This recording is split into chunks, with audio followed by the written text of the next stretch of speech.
Hello, everybody, and welcome to Cristina Terentii's Thesis Milestone 4 presentation. So this is obviously a final presentation. I would like to welcome everybody. I guess we have, Carlo, you're the supervisor today, right? That's correct. And Scott Sorley is the second reader. And I'm here as representative of the program. We also have two guests with us. Christine Liu, well known to Ryerson community, as she's been teaching here with us for quite a while. And Kevin Weiss, an old friend from way back. So hi, Kevin, how are you doing? And of course, Marco Polo is also here with us as well. So Cristina, you will have roughly 20 minutes to do your presentation. Is it a video or? Yeah, it's a video. I will play. It's a video. Okay, good. That means I really don't have to worry about timing it. After that, we will have a discussion, and then at a certain point, we'll ask you to leave the room so that we can continue the discussion in private. Okay, after which your supervisor, Carlo, will let you know what we've decided. Okay. All right, you're up. Okay, thank you. We'll stop the video and go ahead and play. Disobedient architecture. The year of 2020 has shown the important role protests play in the development of society, no matter how wealthy, powerful, and controlled. In the United States, the Black Lives Matter protests were fueled by the citizens' demands for equal justice for all races and an end to police brutality. Civic dissatisfaction culminated in the establishment of a temporary autonomous zone in Seattle. Citizens named the occupied area as Capitol Hill Autonomous Zone, from here on to be referred to as CHAZ. The events of the summer of 2020, as well as other protest movements from the past, became the basis of this exploration of disobedient architecture. Throughout the history of state building, systems and power were translated into urban architecture. Public spaces and buildings were designed to maintain order and reinforce the socio-political narrative. Architecture became a tool of support to the status quo. In response to some of the harmful practices that persist, citizens showed their collective dissatisfaction in various forms of disobedience, such as protest. This assemblage of bodies and objects within the existing urban fabric has the potential to interrogate the existing architecture and reorganize power structures ingrained in space. This thesis will attempt to answer the questions of how are bodies, objects, and architecture used to disrupt and reform existing controlled narratives ingrained in physical space? How can temporality and responsiveness of disobedience be expressed in a building? The following study of historic events and spatial analysis show characteristics of disobedience that enable it to transcend the ties of conventional architecture. The concept of temporary autonomous zone described by Hakim Bey will be used in the discussion of CHAZ. Bey defines the temporary autonomous zone as a temporary utopia where alternative modes of living and governing are explored. This quality of protest assemblage offers a new way of looking at speed and responsiveness in architecture, reevaluating permanence and aesthetic values of public buildings in relation to their support of the public. According to Hakim Bey, the permanence of the state and its socio-political practices no longer serve the masses today, while temporality of a disobedience does. Disobedience, like protest, provides a temporary disruption of the system.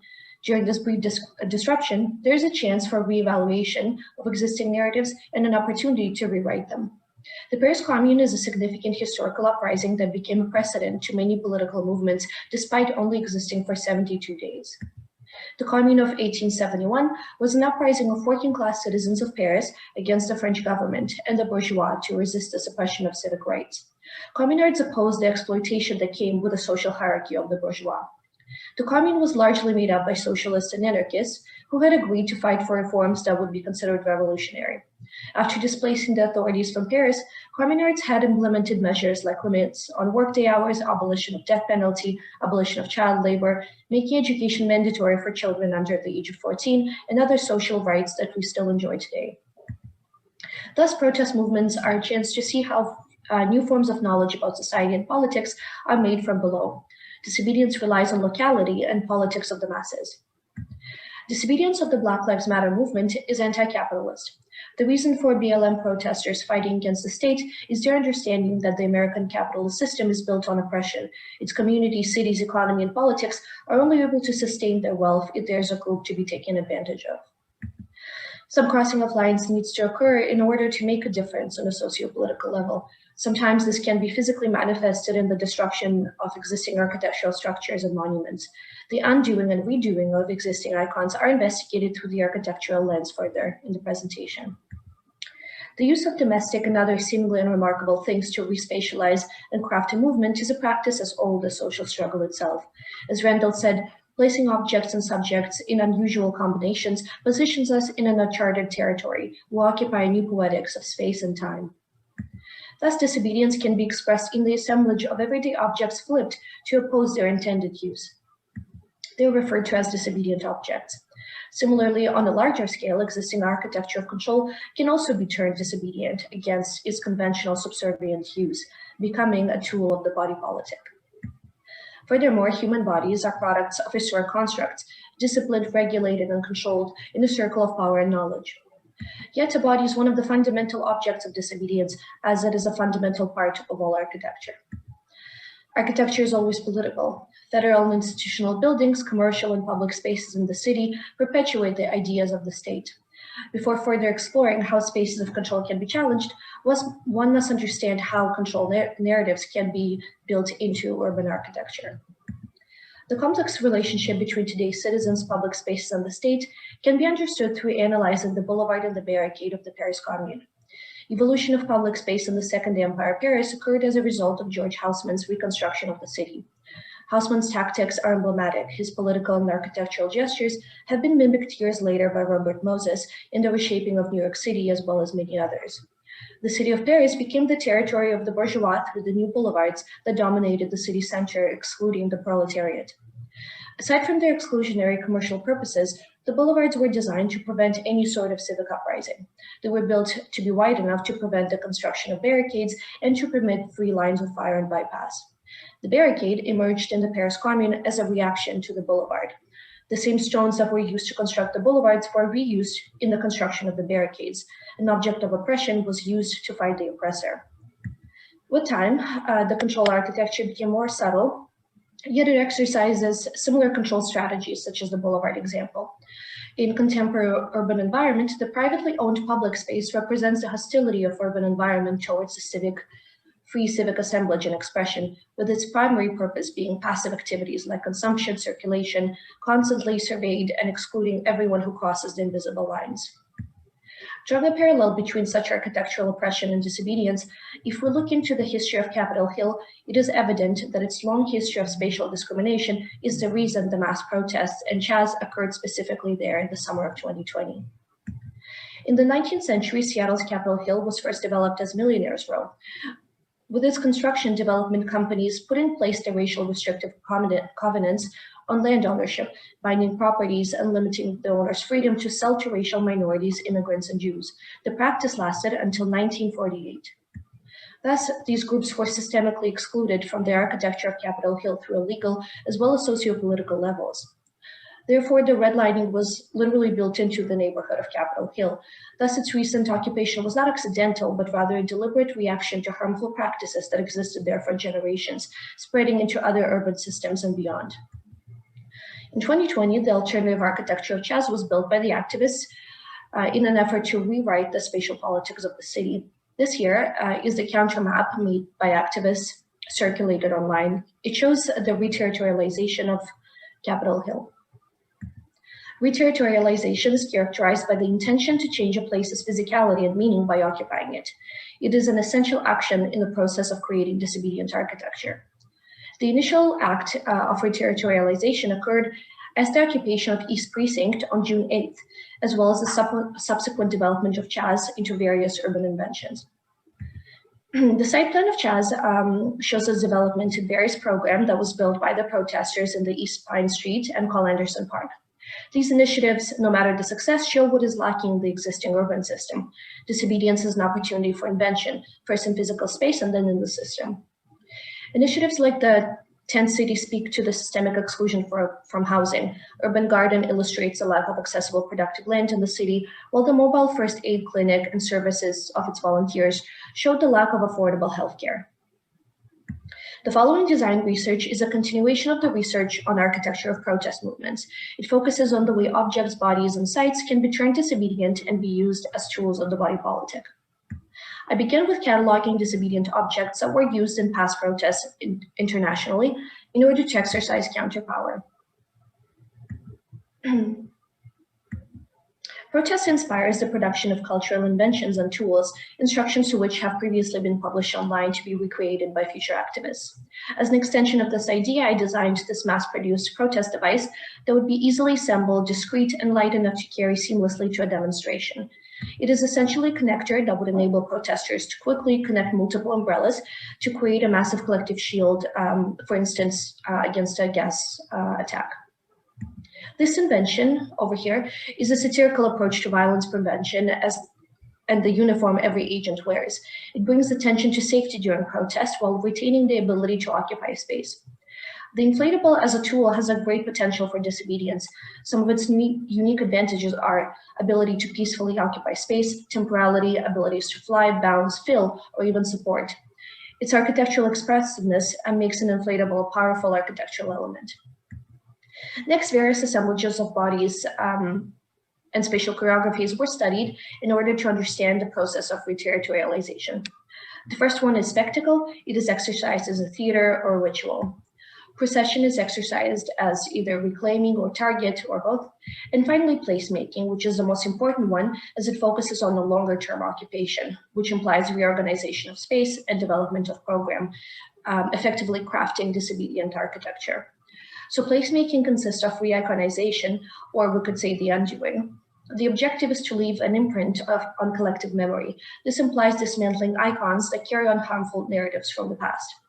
In city design continues the process, rebuilding infrastructure of the chosen site, rewriting its architecture to serve the public in a positive way. The pattern of reterritorialization has proven its potential to make an impact on politics. Multiple autonomous zones appeared through the United States, sparkling the long overdue changes in public policy and justice system. Notions of property and hierarchy were violated when East Precinct Station was occupied on June 8, 2020. That was a major systemic interruption, which I'm extending into the creation of the Disobedient building, the People Station, and its surrounding People Zone.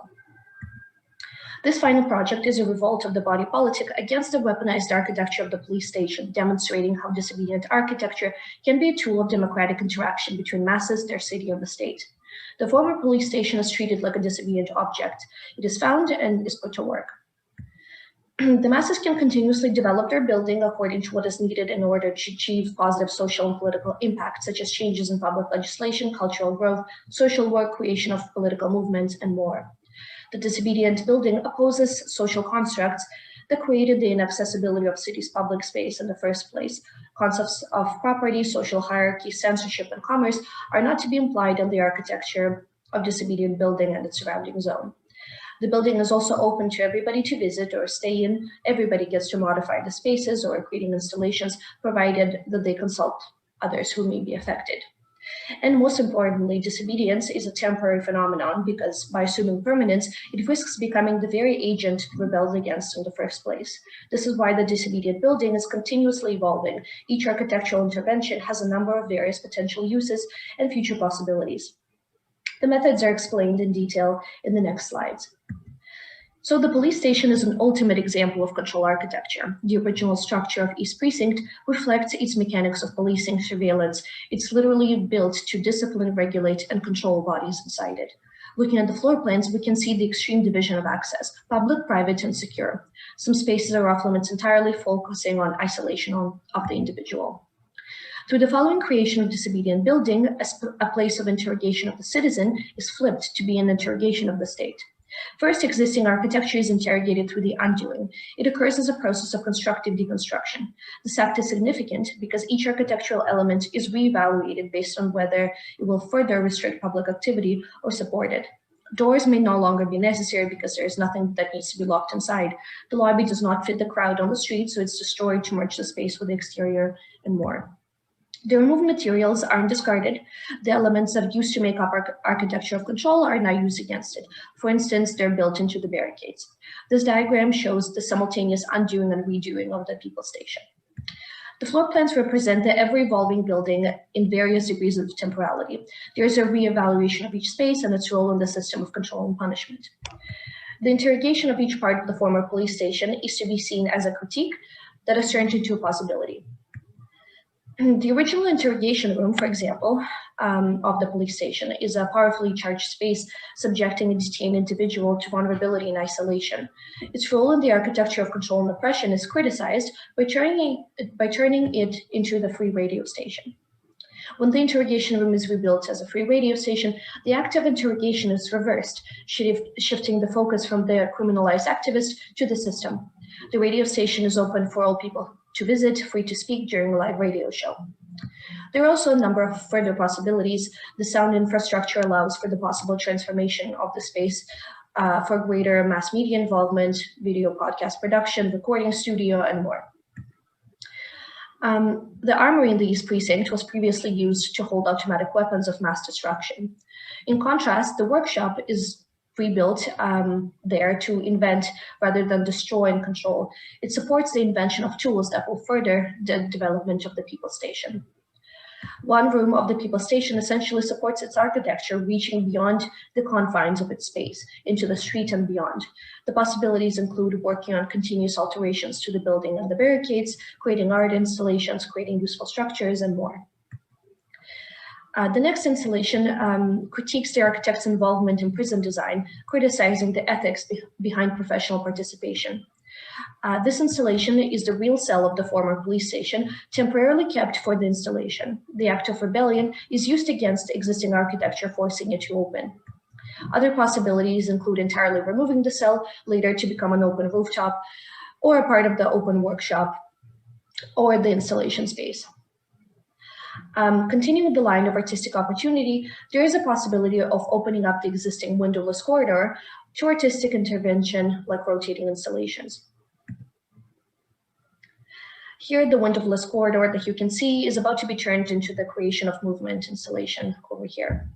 Objects are suspended in the air to cast various shadows that fade their boundaries, mixing with silhouettes of visitors, involving them into the collage of shadows. This event prioritizes form and conjointments of objects into new ones, defying their formal use and appearance, which would hinder immediate recognition and categorization.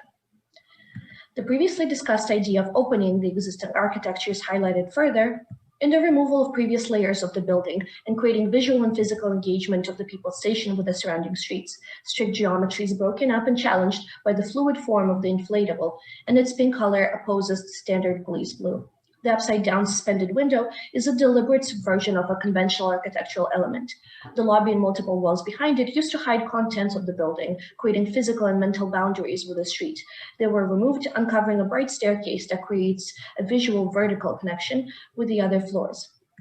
The inflatable invades the facade, interrogating its appearance and introducing new functionality. There are multiple possibilities for the inflatable. A thicker one can become a semi-structural part of the facade, or in case of a police invasion, one can be deployed inside the station to fill the entire interior space in order to keep it occupied and protected. Barricades and temporary spaces can also be built using light inflatables.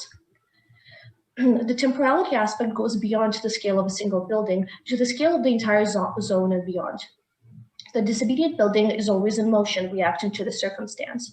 The adaptability of the people zone is illustrated through two different scenarios, either a worsening or a dramatic improvement of the socio-political situation in the US. Pictured is the site plan of the people zone, which adapts to the emergency situation of nationwide civic uprising. In this case, the interior of the people station building becomes fortified for the security purposes. The interior program shifts focus towards civic protection, production of necessary tools, emerging services like first aid, uncensored broadcasting, and temporary hideouts. In addition, the people zone strengthens its borders and widens the barricades. The only entrance occurs in the narrowest side alley of Pine Street, where passage through can easily be controlled and by the activists of the zone. The ambulance access is always to be maintained. And in case of a threat, an inflatable may be dispatched above the people station, acting as a signifier to mark a safe zone from above. In the best case of relative peace and celebration, a festival comes to the city The People Zone temporarily shifts to the support of the performers, artists, musicians, and participants. The Disobedient building is invested in the increased production of art and culture. Free spaces of the People Station are encouraged to be used as installation or performance spaces. The front portion of the People Station is now used as a concert stage. There are no rigid borders maintained around the People Zone anymore, and the barricades becomes merely traffic blocks that protect the crowd from reckless drivers. There is a free flow of people and inflatables through the street, buildings, and the park.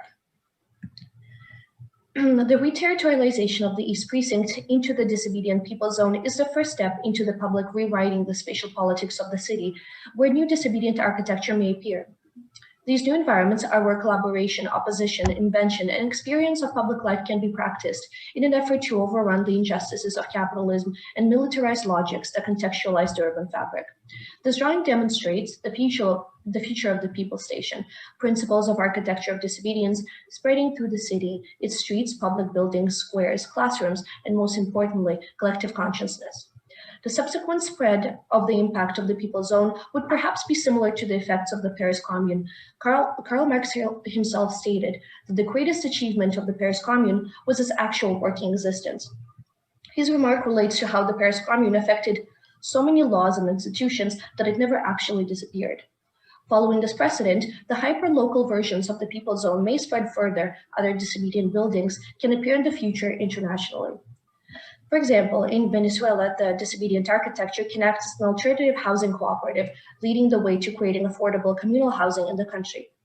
In Russia, the Orthodox Church can be used by the masses to get through the censorship of the Russian media and begin influencing the political governance. In Hong Kong, students who make up most of the political force can weaponize their universities to aid them in supporting the movement against anti-democratic laws and censorship. The People Zone demonstrates the architectural potential of disobedience by interrogating and rewriting harmful narratives ingrained in the architecture of the police station and Capitol Hill, acting as a tool of support of the civic voice. Everyday objects are used to aid the movement, realizing their counterpower. An umbrella became a shield, a traffic cone became a disabler of tear gas, and barricades were built to protect citizens from the police. Similarly to a disobedient object, the police station was a place to interrogate the citizen, but is reterritorialized to become an interrogation of the state. The building of ultimate control becomes disobedient. Ideas and practices of disobedient architecture can spread far beyond the United States, materializing in other countries in order to affect the local, social, and political realities, to continuously act as a tool of the body politic.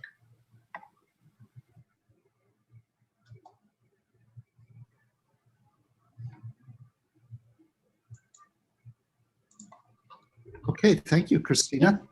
So following our standard procedure, everybody back? Following our standard procedure, I'll give the mic over to Kevin and Christine, our external critics, to see if they want to start the discussion. And typically we start with any questions that you might have for clarification before moving on into discussion per se.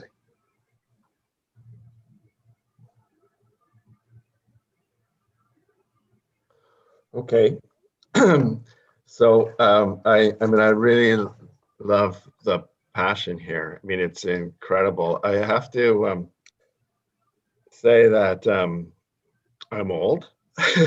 I'm and I say that because I think, I don't know, like 30 years ago, I would be thinking of this a lot different than I am now, and it makes me question my age and my thinking.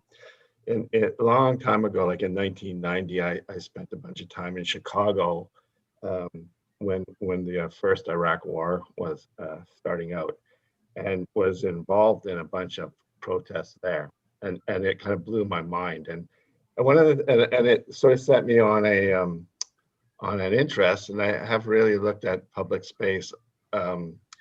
And the idea of protest and the very similar interests that you have over a bunch of years. One of the things that I find, one of the most fascinating things I find about this, and my my own kind of relationship to it, because it is I've always I mean I turn constantly to Freud's civilization and its discontent, because I'm of the kind of person who like, this happened in Chicago, but I Freud talks about this oceanic feeling of crowds and others like Canetti in Crowds and Power, like this idea of being so, like being part of that crowd.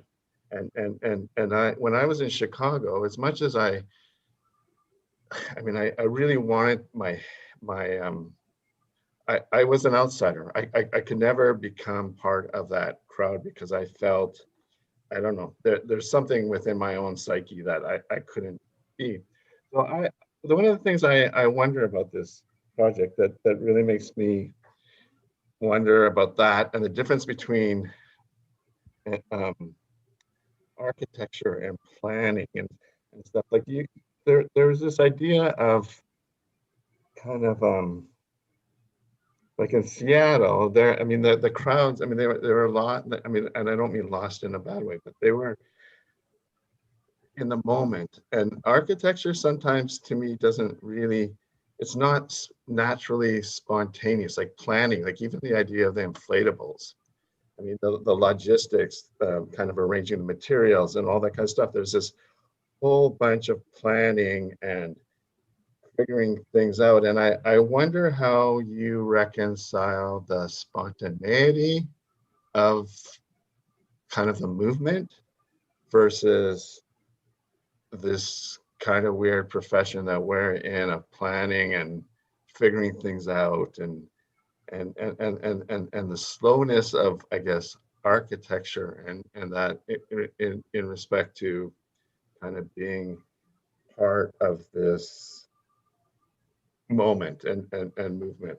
Because I find, like, I find that the most fascinating part of a kind of, maybe in my head, somewhat irreconcilable. So when I thought about the kind of spontaneity of any movement and protest, even though a lot of the movements that you seem spontaneous, a lot of their success actually depends on their organization. So even though they seem kind of like people came together in a day, there's actually a lot of very specific things and incredible organization that was just able to happen in a night. That's what's most incredible about it. Like the thing that inspired this whole exploration were the Hong Kong protests of 2019. And just the level of organization and at the same time hiding from censorship that students and young people showed was truly inspiring. The way they kind of took ownership over their city and just became one and made this happen. In terms of architecture, that was kind of the question that I was looking into. How can we make architecture respond to the changes in society, right? How can we make it less stable, and how can we make it adaptable and a little bit spontaneous maybe? So yeah, the inflatable was one of those elements that expressed these things. I know it's a fascinating subject. Mm-hmm.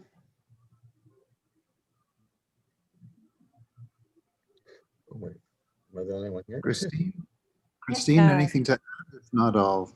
Well, yeah, thank you, Cristina. I really enjoyed reading your work, so thank you very much. I was trying to wrap my head around the temporality part of the thesis, and I think you acknowledge that that it will be constantly changing, that the people who occupy it will have agency to do as they wish. And you made some reference to the moment that becomes permanent, then it becomes like an agent of this kind of state, if you will. So in the document, you define at least the two scenarios. One is the kind of civic uprising against government, which I guess which is what happened last year, I think you would describe. And then the second scenario is the peace and festival one, which I guess is this kind of hopeful utopian that we will somehow reach. So I think my question is, what scenario are we in now, and what is what are the spaces, at least some of the spaces that you identify, what are they like? Because I'm trying to wrap my head around, I guess, how it changes over time, or maybe over different kind of cultural, political situations. So how is this responding to our current state? Yeah. So the floor plans that I showed was just one of the stepping stones, right? But the floor plans did show what it would be right now. So right now, there would be spaces for, should I show a floor plan, or is it okay to just? Sure. Yeah. Why not? Yeah. Can you guys see the PDF here? Yep. Mhm. Yeah. Okay. Okay. So this was showing the process of the continuous redoing and the undoing, while this is one of the floor plans as if this would look like today. So the floor plans kind of focused on the continuous interrogation of the system. So one of the reasons for the Black Lives Matter movements and the occupation of Seattle was to make changes in the justice system. So here, the radio station, the first one here, would become a very important subject of continuous conversation that was organized from a singular space where people would gather and kind of speak on what possible changes that would be made, right? Because a lot of the things that were proposed, such as defunding the police, there were very serious gestures that would need to be taken. So this would be like a place for people to decide how would they want to do this, what is needed for their city, and they would be able to communicate it, maybe record it, and kind of get that process going, right? It's almost like a more organized, more peaceful continuation of a protest. That's kind of like, okay, let's get together and decide what we actually need. Yeah, so the radio station would be one of those important ones. And other art installations would be a more symbolic representation of the movement that perhaps could invite more visitors into the building, kind of get them engaged in the discussion. One of the interesting things that I read about the protests, the biggest thing about demonstrations when people kind of take to the streets and go through their city is not necessarily to scare the government. It's more so to attract other people into the movement, to be visible. So people kind of, they see it happening, they get interested, they maybe attend a meeting or attend something and kind of get in on the movement. So perhaps multiple installations and other things that would be happening in this building would attract more people. Yeah, I think there's some interesting things in your response. One is like the kind of, as you say, the continuous interrogation of the system. Because at one moment I thought, well, are you doing enough to support the, I guess, subversion of the system? So, and this can kind of like go infinite, like the program can suddenly expand forever. It's like, well, should you providing like alternate healthcare models or food funding or distribution, whatever. But I think if you just kind of root yourself in the kind of in the, as you say, continuous interrogation, then I think that sort of makes sense to me. So I think that kind of framing of that position of like how the program works, because there were moments where I was like, well, why don't you have this or that? But I think that kind of makes sense to me. So thank you. Yeah. So I guess I'm just wondering also about the difference between action and architecture, and if they're reconcilable. But I'm wondering, do I read this more to be kind of not a set of blueprints per se, but more kind of a series of actions, and kind of more like a kind of recipe, like, you know, like are the kind of images getting in way of kind of the intent of the project?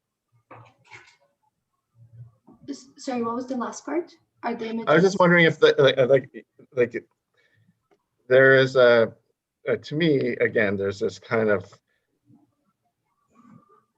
tension between action, political action, and architecture, which I think you identify. Yeah. So then with that in mind, and I think you're very clear about that, that but with that in mind, then like the idea of making plans or drawing blueprints or whatever, axonometrics or whatever, all that kind of stuff, which is kind of traditionally architecture. How that is kind of the tension that I see, and it's to me, like, it's a fascinating tension because this is an age-old question of architecture and politics, and if they actually can come together, and what is the role. So I was just wondering, how am I to read your thesis? Is it a set of kind of actions and or potentials and actions, and maybe you could do this and you could do that, or like, I'm just trying to understand what the how literal the plans are, for instance, versus kind of the actions. Yeah, I think the word recipe that you used is spot on. It's exactly, actually one of the things that inspired this approach was the disobedient objects. It was they actually published specific instructions how to create disobedient objects and recreate them during protests. Like I showed them in the beginning, like a face mask, etc. So this would be the same. It is a recipe for a disobedient building. And it is used as a tool for action. The floor plans, you're also right, it was a very interesting breakage between the collage that I use to draw, right? And then I suddenly had to draw the floor plans. And while the collage spoke to the fragmentation and the different contexts and emotional component of disobedience, the plans, like the floor plans, they spoke to the organization of the movement. So that's kind of the how that relates. Even Chaz, I noticed, or other movements like the Hong Kong protest, they always had some sort of site plan, and it was updated on the daily and circulated online on sites like Reddit and just forwarded to everybody. So floor plans or site plans in one form or another were always present. So I decided to look at it as if it was one of those things that was continuously updated, circulated, to get everyone informed about what is currently happening in the building, in the zone. Yeah. And the other kind of related thing too is that and this relates to kind of history of planning and democracy and public participation in works. Last night it was late and I read most of your thesis. Is there regarding participation of kind of the movement? Like, again, architects are there's that the looking down on everything, the idea of planning and kind of having that God's perspective on things. Was there something, I might have missed it, but is there, like, in terms of participation and involvement of others, the crowd in this case, how are they engaged in the recipe? So the crowd would be, I guess, the cooks. They would be making this happen, but this would all the changes to a building would happen through a public discussion, and things like, for example, the destruction of walls. I'm sure an architect would be in the ranks of the activists. They would be consulted when necessary. When things like artistic installations would occur, people would kind of work on them together, similar to the Black Lives Matter mural that happened on East Pine Street. I'm sure you've seen like the, yeah. So the way I love the way they organized this, because it was a bunch of artists, each of them was designated a letter and they worked on the letter. So it was extremely organized, but they did this in a matter of days, and they kind of all got to work on their mural on the street. I see this process as occurring similarly to that mural. Right. Mhm. You know, Cristina, if I can, you've heard from me a number of times over this process, so you know, I'm going to try to not say too much, but I think what you've attempted here, what you've taken on as a topic is a very fundamental and deep, and as a result difficult question for architecture.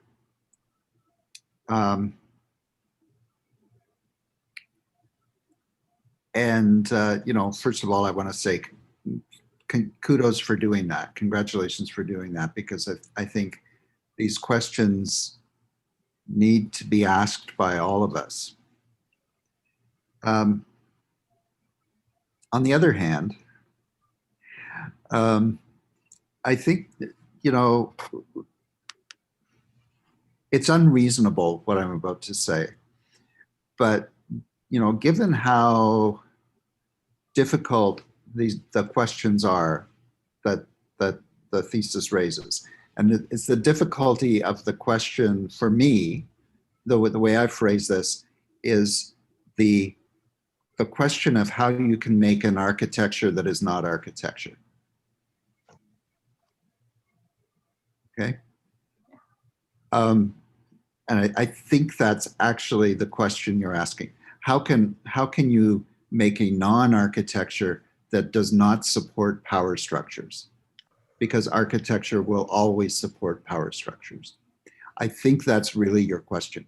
So, you know, what we're hoping for is that somehow you produce something,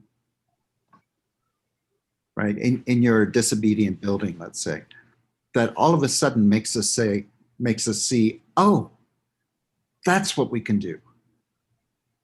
And I have to say, despite all of the things that you've done, which are all great, the, you know, the drawings, the ideas, the design projects, it's all good stuff. But I don't have that moment of revelation. Right. And that's, like I said, it's unfair. It's unfair to expect that, but it's not there for me. You know, it's you know, it's interesting, Colin, what you just said. I mean, years ago, I had the incredible pleasure of having an employee, Tings Chalk, for a while. I don't know if you know Tings. Tings, Tings did a project. Her thesis was at U of T, and it was. I was looking at her book again this morning, actually. Yeah, Tings was. I mean, and she blew my mind. Like she came and worked with me and did waterproofing details. But she was a fascinating person, and I miss her not being around. But she was very challenging. But Cristina, I hope you know Tings or know of her. But she did a thesis which was about detainees in Canada, like in Peterborough area, and the architecture of a prison, I guess, more or less. And whoops, oh my goodness, am I still here? Yeah. Okay. And did this thesis, and it was pretty much, and I had, in some ways I had similar questions about how does that become architecture, like how, and you know, with Tings, I mean, she's in Brazil now, or maybe she's in China right now, but she became an activist. I mean, that's what she does. I mean, she's hardcore. Like she's her convictions are you know, huge, and like I've never met anyone like her before. And so she's been working in Brazil with the housing issues there and ownership and stuff like that. And so it's interesting, but that's why I asked you if this is about action or architecture, because to me, as Colin says, and thinks he's being unfair about it, it's that's the question. I mean, it's a question. Is this about being an activist, or is it about architecture? And in some ways, I think, that same as Colin probably, and that's why he sort of said at the beginning, I'm old. and there's a weird thing about that. But is there, like, it's just such a hard thing to reconcile, I think. I mean, architecture is all those things that it's about planning, it's about power, it's about politics, it's about even if it was, like, who's going to design the inflatable. I mean, there's got to be like some kind of, hierarchy that's put into place. Like, it's all these kind of things, and so I find it fascinating. I don't, I don't know. And again, that's why I asked if this is about a recipe, and if it's a recipe, then why, like, I mean, there is a history in architecture, like, say, the futurists, like, kind of procedure kind of things that are not about kind of, the love of making things. I mean, there's architecture that is more kind of policy related, and so I just, it's like a little bit of that for me, the confusion between making these cool images and the idea and what's behind it. Yeah, Ting's work is really interesting because she, if I remember right, there's no design projects. That's true. In her work. There was not. Right? Absolutely. It's strict documentation of a detention center. That's true. Like documentation to the utmost. Crazy. And I think that's really important because the activism in her architecture, and it is architecture, is the activism of bringing to light something that normally we don't see, right? Allowing us to see what normally you only get to see if you're about to be deported. Yes, right? That's a very good point. Right, and so to me, it's the moment. So there's two questions. There's the question of that you posed, which I think you said, how can architecture support the body politic or something like that? Yeah. It was some phrase kind of like that. How can temporality and responsiveness be expressed in a building? That No, it I wasn't that. I said both. It wasn't How that one. can It it was be a tool? How can it be a tool of the body politic? right. Yeah. And I think what you're not differentiating is how can architecture do that from how can buildings do that? Mm-hmm.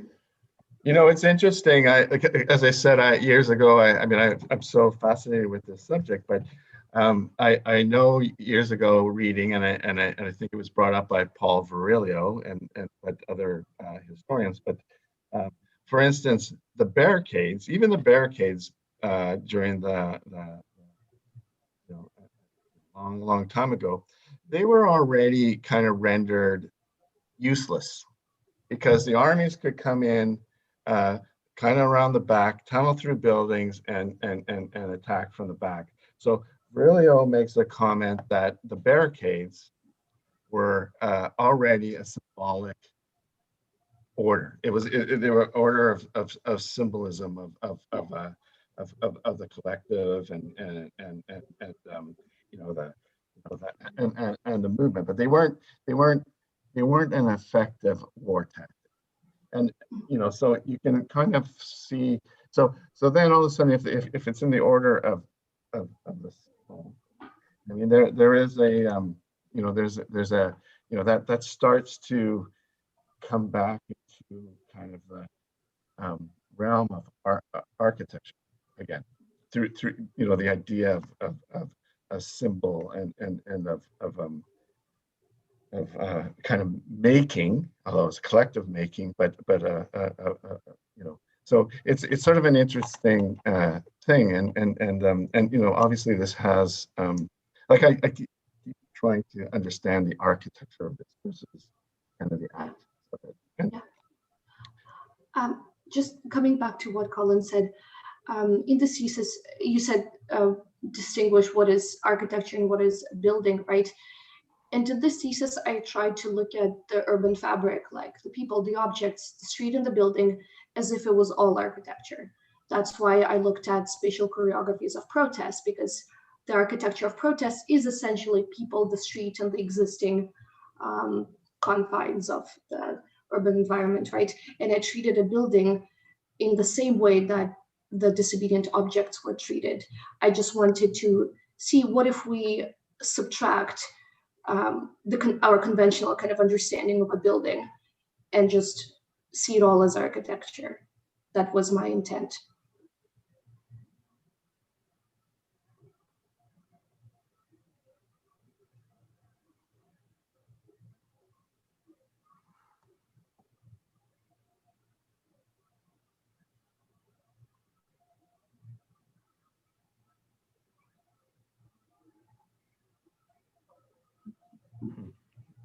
You've put me at a loss for words.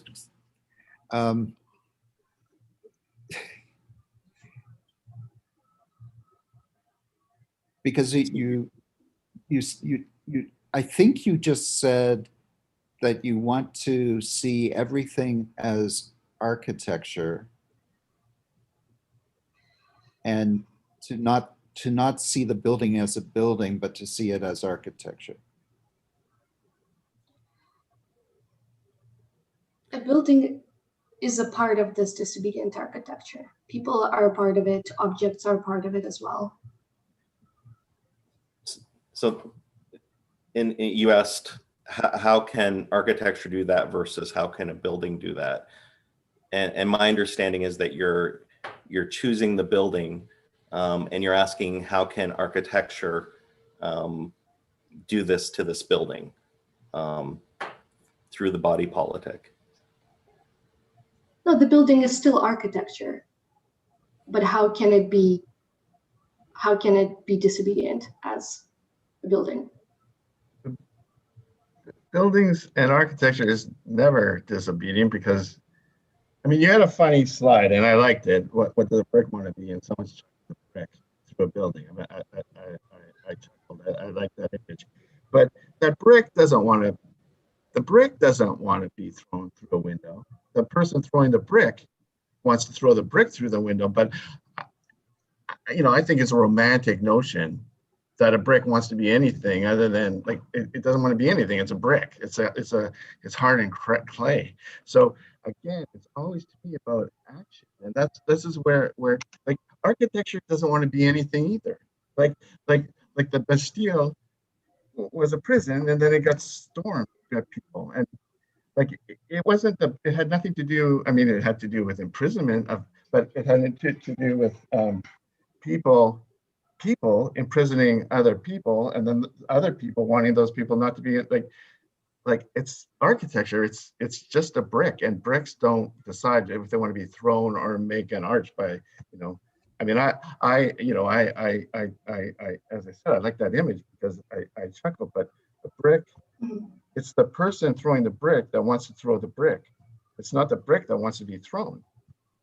And that to me, that's what this is about. That's kind of critical, and to me that's the question. The brick doesn't want to be thrown. It doesn't want to do anything. It could care less if it's thrown or not, right? Like that to me is the fundamental question about architecture and action. I mean, they're really different. Like, so you could, I mean, even you quote Foucault. And like Foucault, I mean, and there's a great interview that I thought it was, for me, kind of fundamental in my understanding of architecture, because Foucault, in an interview, someone says, how come you never wrote about architecture? And Foucault says, because architecture is powerless. It has no power over me. Like if someone, you know, like on one hand, the panopticon as a prison is a terrible, oppressive place, but he said that same thing could be a really cool, kind of liberating thing, because it's about practice and it's not about the thing, it's about the practice, about the practice of being free and liberal. And so that's, to me, has always been kind of conflictual in my own practice, because I don't like the idea that architecture is political. Is a complicated question, but like for Foucault, it was about practice. It's the practice of liberation, and what was going on in Seattle was certainly the practice of a mass of people attempting to be free and different, but its relationship to the architecture is, I don't know, it's tenuous. I mean, it could have happened anywhere, right? Like it could have happened anywhere. And so that, to me, is that's the question. Like, again, it's about action versus architecture. And I personally have, I mean, it's fascinating, but I think they're kind of irreconcilable.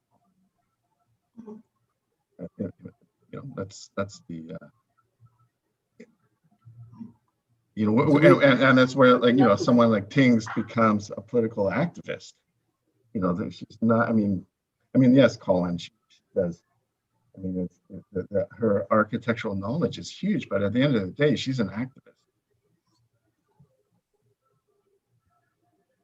I think we're going to have to stop in about 3 or 4 minutes. So if anybody has a final.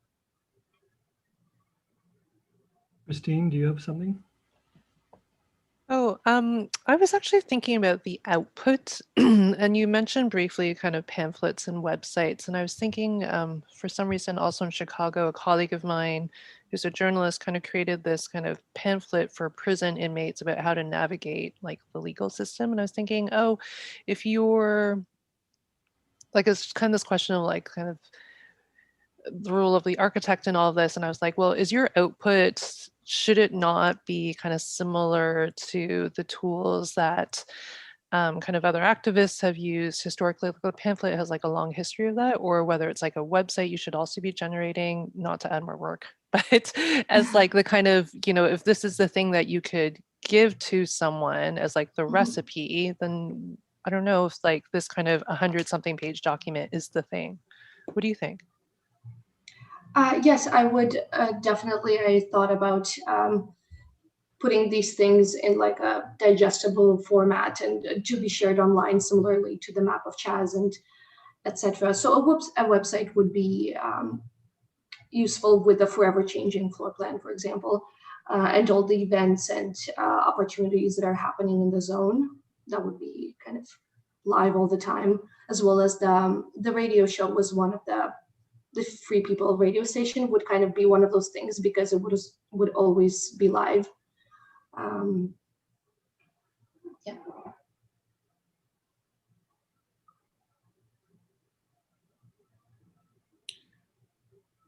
But in the case of the website, maybe it makes sense. Maybe a website is appropriate in that it is a living document and that it could be ultimately crowdsourced, and then people can evolve like a kind of like the objects, for example. It's like, I hadn't seen the pylon thing for the tear gas before, but it seemed like, okay, what are some other objects that can be appropriated or reappropriated? I think was kind of interesting for me.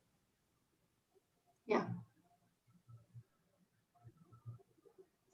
Maybe also, you were thinking through collage in this project. It'd be interesting to somehow let the website allow for this, the masses to collage, to use this technique in order to interrogate the ideas. Yeah.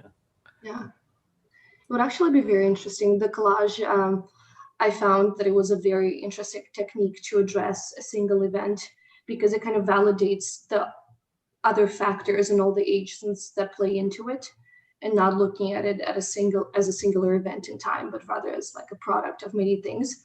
So seeing how instead of one person, a crowd would be working on a collective collage, maybe in an online space, that could be very incredible, and some interesting things could be generated like that.